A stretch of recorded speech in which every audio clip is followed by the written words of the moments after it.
Sa mga liblib na bahagi ng ating probinsya, ang Barangay Lapu, Pulumulok, na dati isang kampo ng Moro Islamic Liberation Front, ay ngayon nagsisilbing simbolo ng pag-unlad, lalo na sa larangan ng edukasyon. Dito matatagpuan ang Madrasa Armania Al-Islamia, isa sa mga paaralang nabigyan ng suporta mula sa lokal na pamahalaan ng South Cotabato. Nakapagpatayo ng 2 silid-aralan na may kabuuang halaga ng 1 milyon na nagsisilbing tahanan para sa mga batang Muslim na nagnanais mag-aral.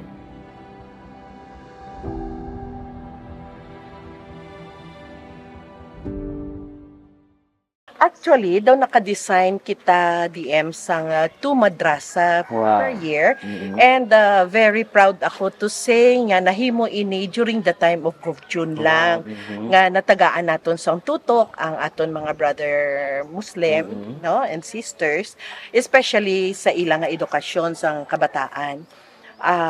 Ini siya nahimo ini because may mga partners man kita nga NGOs nga actually sila gid ang naga-umpisa gid sini no bisan wala pa kita nakasulod sini sa provincial government. So may assessment nga natabo from there and actually ang budget naton sini more or less 1 million man siya, pero ang nami lang kay nakakita kita sa maayo nga kontrakto and ako yaga pati gid ako DM nga kinahanglan gid naton ang constant monitoring, ang pakigistorya sa community, kag even ginamon sila ginhatag gid namon ang daw concern no sa community para sa ila. Ngunit kasabay ng pagdagdag ng mga silid-aralan at mag-aaral, ay mga hamon na kinakaharap ng bawat volunteer teacher. That Governor Tamayo has given us has a chance na mabigyan po tayo ng new madrasa building. That's why yung one of the challenges are na-cope up po natin in terms po sa tulong ng ating mahal na gobernador. Lack of mga yung supplies po ng teachers. Napakahirap po din kasi sa honorarium po namin, kulang po yung honorarium namin para po ipangbili po ng school supplies po para po sa teacher na ginagamit po sa pagtuturo. Yeah. Minsan yun din yung ibang struggle namin ng mga teacher. Hindi rin maiwasan kasi mahirap din kasi maging teacher kan tapos nakikita mo yung porsigido yung mga estudyante mong matuto. Bagamat may mga hamon sa pagtuturo, mapalad pa rin ang mga guro ng Madrasa Pulumulok School na mabigyan ng mga libreng pagsasanay sa edukasyon na nagsisilbing susi sa kanilang tagumpay sa pagtuturo.